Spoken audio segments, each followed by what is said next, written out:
Welcome back to Nigeria 2015 and taking a look at preparations for the elections which will happen this weekend.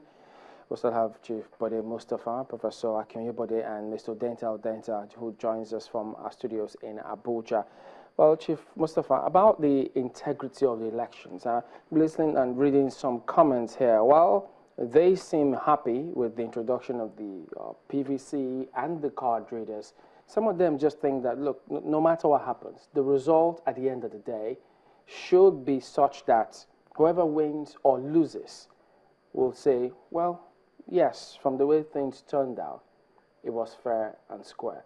But if it happens that there's violence post-elections, would that speak to the integrity of the elections to the extent that some would think, maybe I didn't even believe in the process after all because I lost? Well, thank you. I think that any violence after the elections will undermine, like you said, the integrity of the whole process. And we don't want that to happen.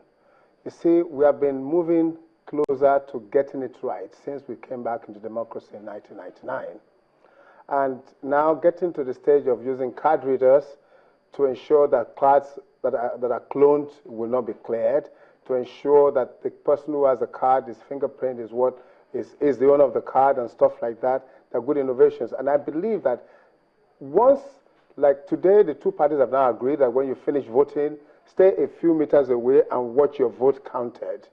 And also make sure that all the ballot papers that are not used are cancelled in your presence and results are collated. And today, because now you have all this Android equipment and stuff like that, people can record even events in their various polling booths. I believe we should be able to get it nearly right. It can't be 100%. And I do not see any reason why we should have violence and we should waste people's lives, because no individual can create life. Why should people take lives, after an election? So I don't think it should be right. Yeah, Prof, from what you've seen, do you think that the integrity of the elections, owing to the introduction of this card reader and PVC, will stand the test at the end of the day? Well, I can't rewrite the history, immediate history, past history of this country. Some people wanted the head of the INEC chair for introducing technology into the electoral process. Some people are so used to what they've been doing that they resent the change. I want to repeat what I said earlier on. Jega wanted to drag us into the 21st century by making elections similar to elections held in different places. Don't you see Ghana next door, that there's no cause for alarm when elections hold?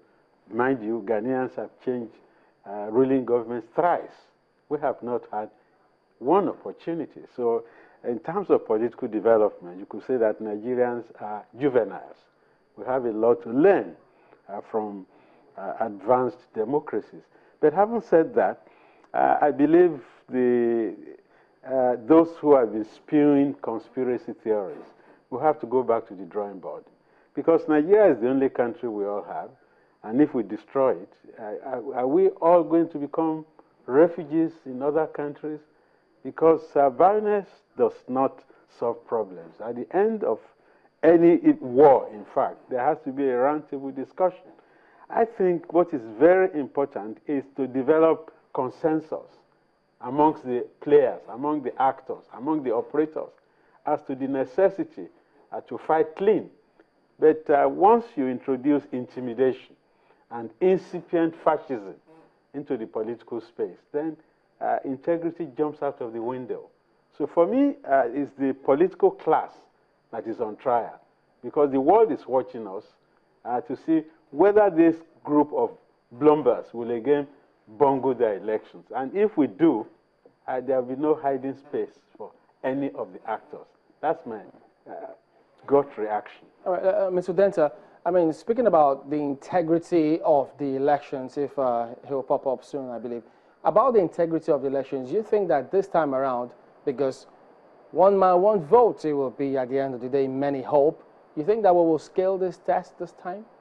Well, presumably everybody really strongly, hopes that it will happen, far better than we had in the past. But a few just quick remarks. First and foremost, we have done exceedingly very well in terms of the level of technological application in the electoral process. Today, debates still go on in the U.S. about the use of photo ID. Many elections take place in the U.S. with only a single piece of paper without a photo ID. We've crossed that threshold from TVC to PVCs now. We've added card reader on top of the PVCs. Even though there are a lot of misgivings about the PVCs, about the card readers, they have come to stay, and I'm happy that at least INEC had a lot more time, to test run some of these machines, they test some of the errors and the deficiencies, and hopefully on election day, these card readers do not disappoint in a large scale and in a manner that could even call to question the credibility of the elections, as you say. That is one. Secondly, electoral credibility derives from two sources: the internal electoral environment and external environment. The internal environment is INEC elections operations and logistic preparedness. So long as they have all those things in place, they have the hard ways and the soft ways, they have the vehicles to move materials, to move their personnel, they have the aircraft, the boats, they use bullion funds from CBN, and so on. All these things must be put in place so that accreditation will begin in time, and the finish in time, and voting will begin in time, and the counting process is equally free and transparent. The external environment has to do with the political actors, as Prof mentioned, their role and their mindset. And it is very important for us to, one, believe in the viability of our institutions. INEC is one. Believe in the viability of our judicial institutions and judicial processes. Because it is worrying when the party says, we may not go to court, but we may resort to self-help in case the outcome of the election did not meet up with our expectation, or in case we feel the election was fixed. Even when you feel the election was fixed, you must still have faith in the judicial process. That is why it is there. If you take it away, we become a nation of men and not a nation of laws. Okay, Mr. Denta. The concept of a parallel government and then non-judicial intervention, because we can take certain measures on our own, will not be very helpful. But the bottom line is that every single stakeholder, every single player, both civil society, both observers, politicians, must work in synergy. All right, we'll get that point, but we need to quickly go on to Jibrin. Jibrin is shuttling between Zamfara and Kano. Remember, they've got high collection of PVCs as well. Hello, Jibrin. What's happening where you are? Welcome back. It's our closing moments now on Nigeria 2015. And gentlemen, we have 2 minutes, and I'm going to try not to disenfranchise anyone on this one. Give us your final thoughts on the preparations for the elections. Well, I think the preparations are getting okay. First of all, we have come over the cry for removal of Jaga that has been taken care of. The shouting to the rooftop about use of card readers has been taken care of. And I think now all we have to do is now go prepare for the elections, and may the better party win the elections. Well, I'm a bit still skeptical because of Murphy's Law. If things can go wrong, they can go wrong. And that's what we also call the theory of unintended consequences. I think what could go wrong would be after the election is won and lost. Then people will nurse their wounds and the bruises and what have you, because we are not used to congratulating the winner in this country. Then we don't have opinion polls so that we can do a check of, at the point of voting when people leave the polling booth, do a guess estimate, do standard derivation, sigma dy dx, to do a projection. I would want channels to rise to the occasion to make projections as to who is winning what, where, just like the CNN does. That's if the law won't catch us. Exactly, absolutely. Mr. Denta, your closing thoughts, please. Yes, I'm an incredible optimist. I believe in Nigerian possibility, the goodness of it, even though the potential is massive.